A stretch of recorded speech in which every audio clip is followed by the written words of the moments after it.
تعالوا بقى النهاردة نعمل مع بعض أكلة كده سهلة وبسيطة بجد، في كل حاجة سهلة في مواعينها. هنعمل أكلة في حلة واحدة وسهلة على الجيب، وأهم حاجة الجيب، وسهلة على المعدة بجد، طعمها تحفة وخفيفة جدا.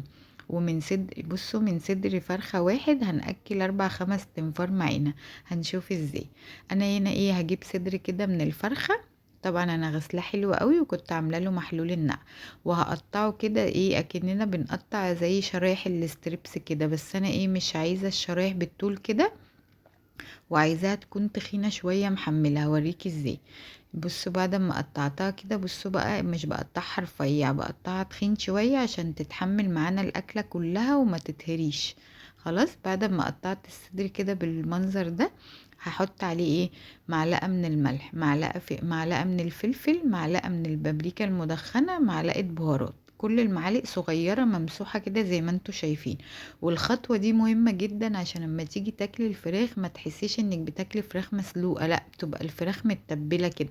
حاولي على قد ما تقدري تسيبيها نص ساعة، ساعة، يعني كل ما تسيبيها في التتبيلة احسن. انا هنا حوالي سبتها نص ساعة كده في التتبيلة، وبعدين اشتغلت بيها. هجيب بقى حلة كبيرة كده عشان تاخد معانا الأكلة كلها. هنزل بالزيت على السمنة كده عشان يدوا معانا تطعيمة حلوة قوي. واول ما لازم ما ننفعش انزل الفراخ هنا غير لما الزيت يكون سخن جدا. لازم يبقى هنا الزيت والسمنة سخنوا قوي عشان الفراخ ما تجيبش ميتها معانا وتنشف. احنا عايزينها طرية كده ويكون طعمها حلو. وده العظم اللي كان في صدر الفرخة، انا اما خليتها شيلته كده وقلت هنزله عشان يدي تطعيمة حلو. خلاص، انتي لو الصدر من غير عظم تمام، مفيش مشاكل. انا عشان يدي تطعيم كده حلو معانا. خلاص، هنا انا بعد ما نزلت الفراخ سبتها 5 دقايق، انا ما قلبتش هنا على طول علشان ما تلاقيهاش نشفت معاكي. يعني هتلاقيها لزقت في الحلة، فسيبيها 5 دقايق وبعدين قلبي زي ما انت زي ما انا بقلب كده، هتتقلب معاكي بمنتهى السهولة. خلاص، هنا قلبتها كده، هسيبها بقى حوالي 5 دقايق كده. انا مش عايزاها تستوي، انا بس كنت عايزاها تغير اللون كده معانا وتبقى بالمنظر اللي انتوا شايفينه ده.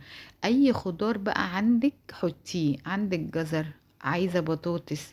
انا هنا كنت عندي بسلة وفاصوليا مفرزاها كده، واي حاجة متفرزة يا جماعة عشان تطلع معاكم طازة كده اكنك لسه جايباها، بتاخديها من الفريزر على الحلة على طول. هتعمليها بقى زي ما انت شايفة، هتعمليها في خضار، في اي حاجة لازم من الفريزر للحلة على طول، ما تسيبهاش تفك. انا هنا حطيت الخضار اللي انا عايزاه واديته كوباية من المية المغلية، وسبتها حوالي 10 دقايق. اول ما دخلت في السوى البسله والفاصوليا زي ما انتوا شايفين كده، نزلت بمكعب من المرق. مش عايزه استغني عنه، بس هو بيدي تست حلو قوي. هنزل بقى بملح وفلفل بعد ما البسله والفاصوليا دخلوا في السوى او تقريبا استووا. انزلي بقى بكميه الرز المناسبه ليكي، كوبايتين 3 4، شوفي بقى على حسب اللي هياكل، والكميه المناسبه ليكي انزلي بيها. خلاص، بعد ما شوحنا الرز كده هننزل بالميه المغليه. دول كانوا 3 كوبايات من الرز، حطيت لهم 3 من المية. خلاص، الرز قد المية، احنا ما بنديش ولا للفراخ ولا للخضار رز. خلاص، ما بندوش مية. هنقفل بقى كده، واول ما يتشرب معانا بالمنظر ده، هنزل بقى بفلفل احمر كده، بيدي تست حلو قوي وتسكيرة كده بجد تحفة. بس مش هنزل بالفلفل غير بعد ما الرز يتشرب.